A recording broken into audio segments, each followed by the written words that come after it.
1200 ಕೋಟಿ ಅಂತ ಹೇಳಿದ್ರಲ್ಲ, ಯಾರು ಹೇಳ್ತಾರಲ್ಲ ಅವರೇ ಸೂಟಕ್ಕೆ ಕೋಟಕ್ಕೆಂದು ಓದಲ್ಲೆಲ್ಲ ನಾನು CM ಆಗ್ತೀನಿ. ಒಂದು ರೀತಿಯ ಸ್ವಯಂ ಘೋಷಿತ ನಾಯಕರು. ಮುಖ್ಯಮಂತ್ರಿ ಮಾಡೋದು ಭಾರತೀಯ ಜನತಾ ಶಾಸಕರು, ಕೆಲಸದು ಕಾರ್ಯಕರ್ತರು, ಮುಖಂಡರು ಅಥವಾ ಪಾರ್ಟಿ ಇರುತ್ತೆ, ತೀರ್ಮಾನ ಮಾಡೋ ಪಕ್ಷ. ಇವರೇ ಸ್ವಯಂ ಘೋಷಿತ ನಾಯಕರು, ಮುಖ್ಯಮಂತ್ರಿ ನಾನೇ ಮುಂದಿನ ಮುಖ್ಯಮಂತ್ರಿ.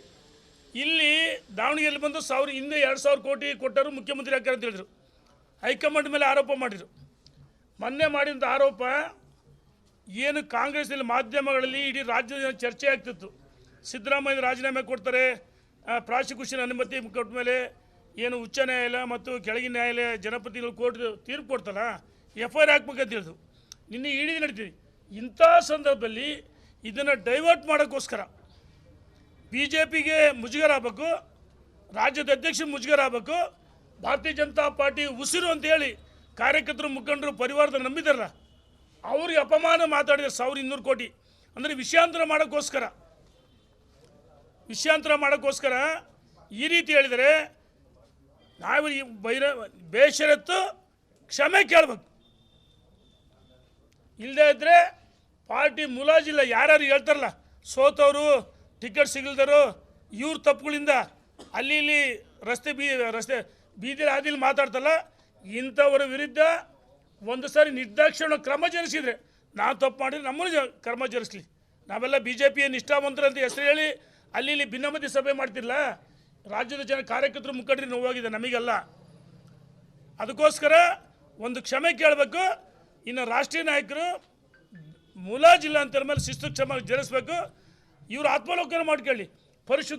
ಇವರೇ ವಿಕೃತ ಮನಸ್ಸಿನವರು. ಇವ್ರ ಮನಸ್ಸಲ್ಲಿ ಇವರೇ ಪರಿಶುದ್ಧ ಮಾಡ್ತಾರೆ. ಇದು ಒಳ್ಳೆಯದಲ್ಲ. ನಾವು ಸಹ ಇನ್ನೊಂದು 2-3 ಸಲ ಬೆಂಗಳೂರಲ್ಲಿ ಹಾಲಿ ಮಾಜಿ ಶಾಸಕರ ಜೊತೆ ಚರ್ಚೆ ಮಾಡಿ, ಸಚಿವರ ಜೊತೆ ಚರ್ಚೆ ಮಾಡ್ತಿದ್ದೀವಿ, ಪ್ರಮುಖರ ಜೊತೆ ಚರ್ಚೆ ಮಾಡ್ತಿದ್ದೀವಿ. ನಾವು ಸರಿಯಾದ ನಿರ್ಣಯವನ್ನು ಮಾಡ್ತೀವಿ ಅಂತ ಹೇಳಿ ಇಚ್ಛೆ ಪಡ್ತೀನಿ. ನಾವು ಹೇಳ್ತೀವಿ, ಇವತ್ತು ದಾವಣಗೆರೆಯಿಂದ ನಾವೆಲ್ಲ ಕೂತು ಮಾತಾಡ್ತೀವಿ. ಈಗ ನಮ್ಮ ನಿಂಗಣ್ಣವರು ಯಾವುದೋ ಹುಷಾರಿತ್ತು ಹೋಗಿದ್ದಾರೆ, ಸ್ಪೀಕರ್ ಅನ್ನು ಮಾಡ್ಬಂದ್ರೆ SV ರಾಮಚಂದ್ರ ಯಾತಕ್ಕೆ 2 ಮಕ್ಕಳು ರಾಜೇಶ್ ಅವರು ಅಲ್ಲಿ ಹೋಗಿದ್ದಾರೆ. ಆಸ್ಕೋಡ್ ಕೆರೆ 2 ಮಕ್ಕಳು ಬಿದ್ದವು. ನಿನ್ನೆ ರಾತ್ರಿ ನನಗೂ ಕರೆದ್ರು, ಅಣ್ಣ ಬರಲು ಲೇಟ್ ಆಗಿದ್ದಾರೆ. ಅವರು ಸಹ ನಿಂಗಣ್ಣವರು ನಮ್ಮ ರವೀಂದ್ರನಾಥ್ ಮಾತಾಡ್ತೀವಿ ಅಂದರು. ಹಾಗಾಗಿ ದಾವಣಗೆರೆ ಜಿಲ್ಲಾಧ್ಯಕ್ಷರು, ಪ್ರಧಾನ ಕಾರ್ಯದರ್ಶಿಗಳು ನಾವೇ ಕರೆದಿಲ್ಲ, ಒಟ್ಟಾಗಿ ರಾಜ್ಯದ ಅಧ್ಯಕ್ಷರ ಪರವಾಗಿ, ರಾಜ್ಯದ ಅಧ್ಯಕ್ಷನ BJPನೇ, ವಿಜೇಂದ್ರ ಪರವಾಗಿ ನಾವೆಲ್ಲ ಗಟ್ಟಿಯಾಗಿ ನಿಲ್ತೀವಿ. ಅಧ್ಯಕ್ಷ ಆಗಿರೋದ್ರಿಂದ ಪ್ರಶ್ನೆ ಇಲ್ಲ. ಈ ರೀತಿ ಇಂಥ ಹೇಳಿಕೆಗಳಿಂದ ಮುಜುಗರ ಆಗುತ್ತೆ. ಇಂಥವ್ರ ಮುಲಾಜಿಲ್ಲ. ಪಕ್ಷದ ಉಚ್ಚಾಟನೆ ಮಾಡಬೇಕಂತ ಹೇಳಕ್ಕೆ ನಾನು ಒತ್ತಾಯ ಮಾಡ್ತೀನಿ.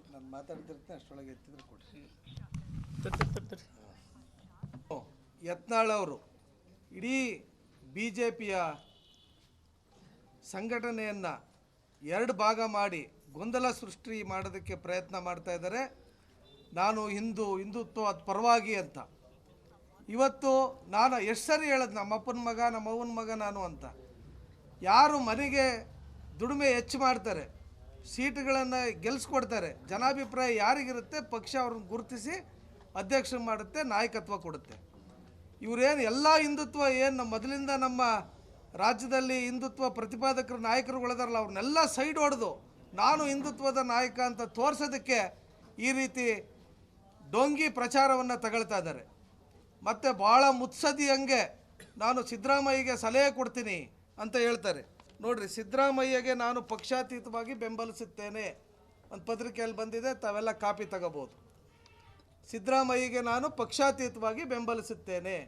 ಕಾಂಗ್ರೆಸ್ ಏಜೆಂಟ್ ಥರ ಕೆಲಸ ಮಾಡಿ ಹಾದಿ ಬೀದಿಯಲ್ಲಿ ಎಲ್ಲರ ಮೇಲೂ ನಾನು ಮುಖ್ಯಮಂತ್ರಿ, ಅಲ್ಲಿ ಜೋಶಿ ಅವ್ರ ಹತ್ರಕ್ಕೆ ಹೋಗ್ತಾರೆ, ಇವ್ರು ನನ್ನ ಮುಖ್ಯಮಂತ್ರಿ ಮಾಡ್ತಾರೆ ಅಂತಾರೆ.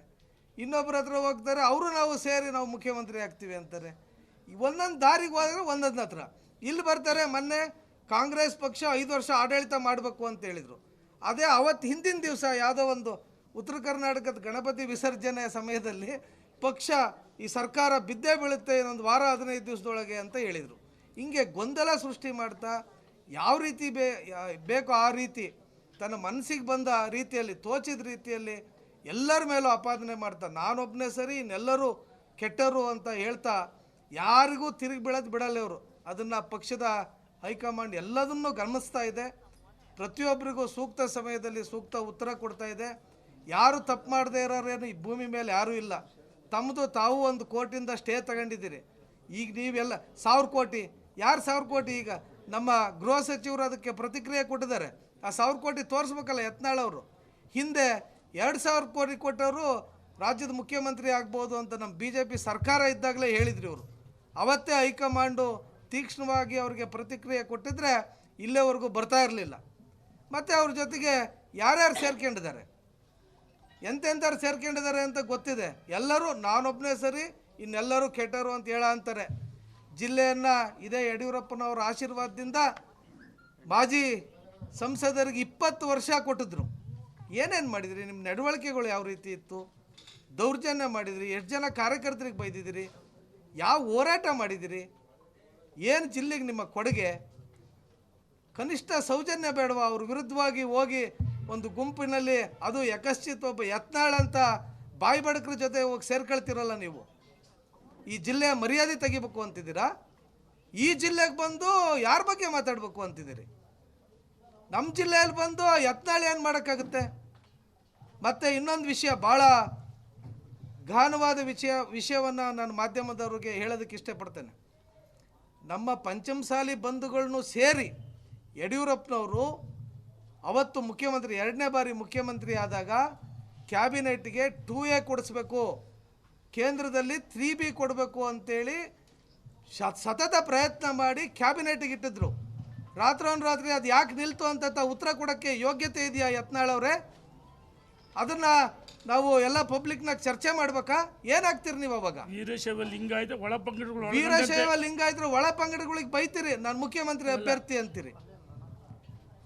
ನಿಮಗೇನಾದ್ರು ಆ ಒಂದು ಘನತೆ ಗೌರವ ಇದೆಯಾ? ಮುಂದಿನ ಮುಖ್ಯಮಂತ್ರಿ ನಿಮ್ಮ ಹಣೆ ಬರ ಇದ್ರೆ ಆಗಲಿ, ನಮಗೇನು ಅಭ್ಯಂತರ ಇಲ್ಲ. ಆದರೆ ಯಾವ ರೀತಿ ನಿಮ್ಮ ನಡವಳಿಕೆ?